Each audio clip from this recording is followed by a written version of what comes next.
तो प्यारे बच्चों, अब हम एग्जाम्पल नंबर 5 करने जा रहे हैं, जिसमें बताया जा रहा है कि सोहन नाम के एक लड़के ने सेकंड हैंड बच्चों फ्रिज ख़रीदा हुआ है, रेफ्रिजरेटर ख़रीदा हुआ है बच्चों। वो थोड़ा ख़राब होगा, इसलिए उसने बच्चों उस पर 500 रुपये एक्स्ट्रा उससे बनावट में उसमें लगाए हैं बच्चों, उसको ठीक करवाने में लगवाए हैं।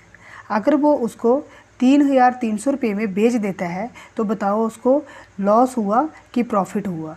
और बच्चों आपने ये भी बताना है कि उसको जो लॉस या प्रॉफिट हुआ होगा उसकी परसेंटेज क्या है, मीनिंग सुहेल निकालें। तो बच्चों इस टॉपिक को समझने से पहले हम पिछली वीडियो में हमने क्या समझा था, पहले उस पर चलते हैं। तो बच्चों पिछली वीडियो में हम कवर कर चुके हैं कि कॉस्ट प्राइस किसे कहा जाता है, लागत मूल्य, लागत कीमत, मीनिंग कॉस्ट प्राइस को बच्चों ख़रीदना भी कहा जाता है और लागत मूल्य भी कहा जाता है।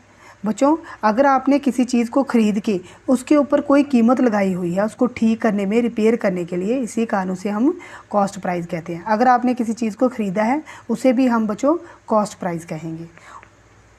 और बच्चों हमने ये भी समझा है कि अगर हम किसी को बेचते हैं तो उसको बेचने की कीमत को सेलिंग प्राइस कहा जाता है। और बच्चों सेलिंग प्राइस हमेशा हम शॉर्ट फॉर्म में एसपी लिखेंगे। तो बच्चों कॉस्ट प्राइस को सीपी लिखेंगे और सेलिंग प्राइस को एसपी लिखेंगे। कॉस्ट प्राइस बच्चों होती है लागत की कीमत, लागत मूल्य, और बच्चों सेलिंग प्राइस जो होता है वो होती है बेचने की कीमत। तो बच्चों पिछली वीडियो में हम ये भी ऑलरेडी कवर कर चुके हैं कि अगर हमारा सेलिंग प्राइस कॉस्ट प्राइस से बड़ा हो तो हमें प्रॉफिट होता है। प्रॉफिट का मीनिंग होता है लाभ, फ़ायदा या मुनाफा। और बच्चों अगर हमने वही प्रॉफिट या लॉस की परसेंटेज निकालनी हो तो उसके लिए फार्मूला होता है प्रॉफिट नीचे कॉस्ट प्राइस और मल्टीप्लाई 100 के साथ।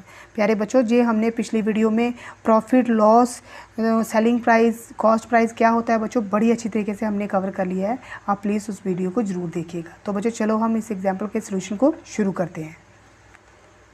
तो प्यारे बच्चों सबसे पहले हम ये देखेंगे कि हमें आखिर गिवन है क्या। तो बच्चों सबसे पहले इसके सॉल्यूशन में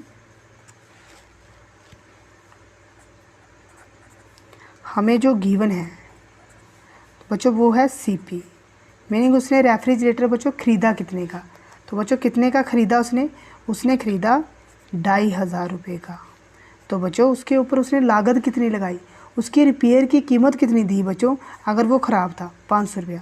तो बच्चों उसका टोटल कॉस्ट प्राइस मीनिंग उसकी जो लागत लगी, उसने जो उसके ऊपर एक्स्ट्रा मनी लगाई, और बच्चों उसने जो ख़रीदा उसको ख़रीदा तो उसने बच्चों 2,500 का है, लागत उसने उसके ऊपर रिपेयर की 500 रुपया लगाई है। तो बच्चों ये कितने हो जाएगा, ये हो जाएगा 3,000 रुपया। 3,000 की उसने लागत लगा के ख़रीदा था। तो बच्चों सेलिंग प्राइस जो उसने बेचा, जब उसने उसको बेच दिया वो बच्चों उसने कितने का बेच दिया, 3,300 रुपये का।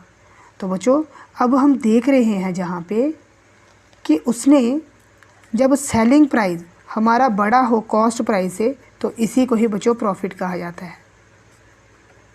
इसी को ही बच्चों प्रॉफिट, लाभ, मुनाफा, फ़ायदा कहा जाता है।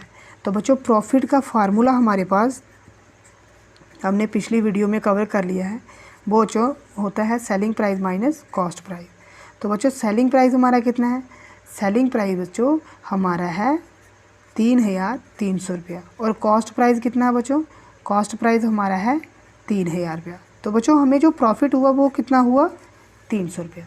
तो बच्चों इसमें ये पूछ रहा था कि आखिर हमें कितने % प्रॉफिट हुआ, हमने ये भी बताना है कि हमें कितने % प्रॉफिट हुआ।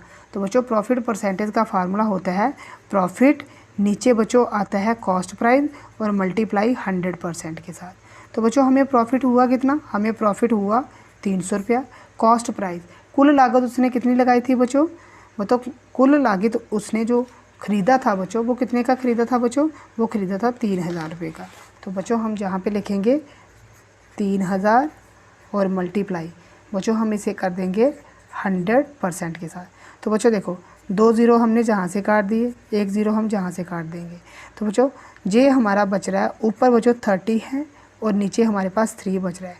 तो बच्चों 3 1 जा 3, 3 10 जा 30। तो बच्चों परसेंटेज का परसेंटेज, तो बच्चों ये कितना परसेंटेज उसको हुआ बच्चों मुनाफा, बच्चों उससे जो मुनाफा हुआ है वो 10% का हुआ है। तो बच्चों यही था उस क्वेश्चन में